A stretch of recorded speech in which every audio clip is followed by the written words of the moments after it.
এখন আমরা দশম শ্রেণীর রসায়নের আরেকটা গুরুত্বপূর্ণ প্রশ্ন সমাধান করব। বরিশাল 2023 সালে এই প্রশ্নটা এসেছিল। আমাদের যদি যৌগের পরিমাণটা দেওয়া থাকে এবং মৌলগুলোর পরিমাণটা আলাদা করে দেওয়া থাকে, তাহলে আমরা কিভাবে স্থূল সংকেত নির্ণয় করব সেটা জানবো। সংকেত বের করার জন্য আমাদের কয়েকটা ধাপ দেখতে হবে। প্রথমে যদি আমাদের গ্রামে পরিমাণটা দেওয়া থাকে, তাহলে আমাদের প্রথমে শতকরা সংযুক্তি বের করে নিতে হবে। আর 2 নম্বর ধাপে আমাদের প্রতিটি মৌলের শতকরা সংযুক্তিকে নিজ নিজ পারমাণবিক ভর দ্বারা ভাগ করতে হবে। 3 নম্বর ধাপে আমাদের সর্বনিম্ন ভাগফল দ্বারা পুনরায় ভাগ করতে হবে। আর এখানে যদি পূর্ণ সংখ্যা আসে, তাহলে পূর্ণ সংখ্যা থাকলে আমরা ওইটাই লিখে নেব। আর যদি পূর্ণ সংখ্যা না আসে, তাহলে আমাদের চতুর্থ ধাপে পূর্ণ সংখ্যা বানিয়ে নিতে হবে। এখন আমাদের জানতে হবে যে আমাদের যদি এই যে গ্রামের পরিমাণটা দেওয়া থাকে, তাহলে আমরা কিভাবে সংযুক্তি বের করব।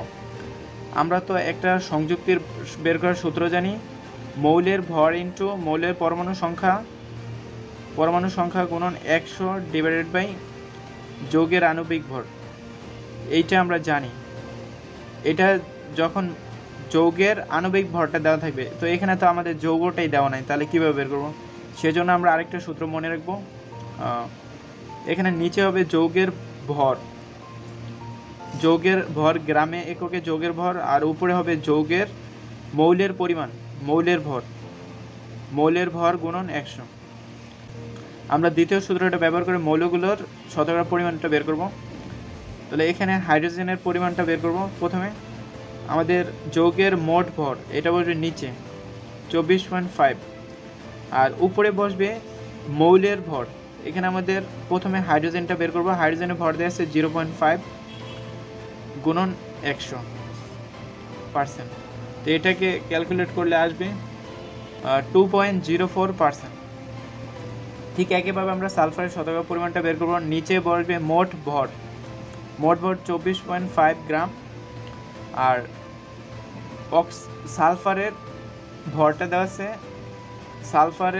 আছে 8 গ্রাম, এটা উপরে লিখবো ইন্টু 100 সমান, এটাকে ক্যালকুলেটরে বসালে আসবে 32.65%।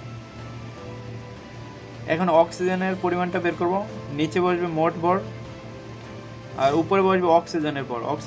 16 গ্রাম দেওয়া আছে ইন্টু 100 সমান, এটাকে ক্যালকুলেটরে বসালে আসবে 65.31%।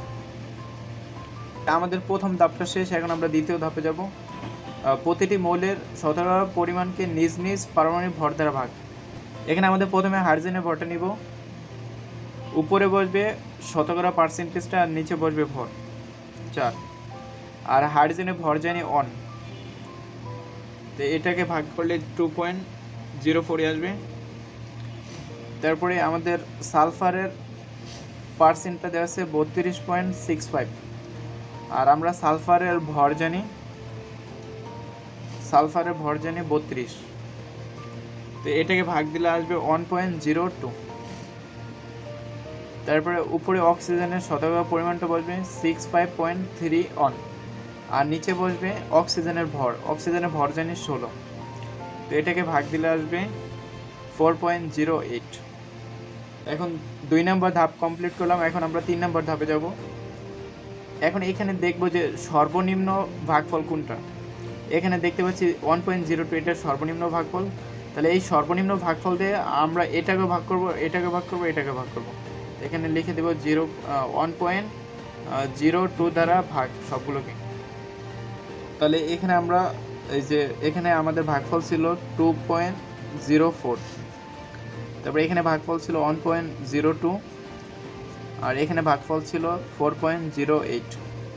তাহলে আমরা সর্বনিম্ন ভাগফল দিয়ে সবগুলোকে ভাগ করে দিব। তাহলে এখানে সবগুলোর নিচে 1.2 লিখব, 1.02।